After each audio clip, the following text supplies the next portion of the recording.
ఒక సమయంలో ఒక వార్త వినిపించింది. హామాన్ అనే దుష్ట మనుషుని వలన మొత్తం యూదా జాతిని నాశనం చేయబడబోతుంది. మొత్తం యూదా జాతికి నాశనం అవుటకు ఒక చెడ్డ వార్తను ఆ ప్రజలు వింటున్నారు. కానీ ఒక కాలము వచ్చింది, అలాగే దేవుడు వారిని ఉంచలేదు.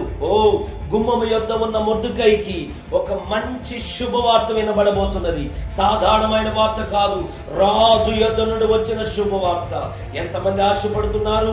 ప్రభువు మనకు అటువంటి కృపను సాధారణముగా మనుషుల యొద్ద నుండి, పక్కన ఉన్న కార్యముల యొద్ద నుండి వచ్చే వార్త కాదు.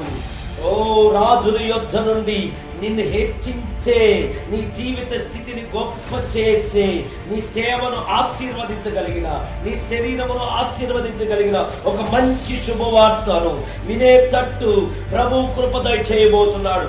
ఆమెనని చెప్పి విశ్వసించే బిడ్డలు, ప్రభువా ఈ 12వ మాసము 2024 చివరి మాసము ప్రభువా, ఇంకా కొద్ది దినములలో ఈ సంవత్సరాన్ని దాటి వెళ్ళబోతున్నాము. 2025 మాకు మంచి శుభవార్తలను, మంచి శుభకార్యములను, మేలులను చూచున్నట్లు నీవు మాకు కృపను దయచేయగలవని విశ్వసించే బిడ్డలందరూ మంచిగా పరలోకము కదిలే విధముగా చప్పట్లు కొట్టి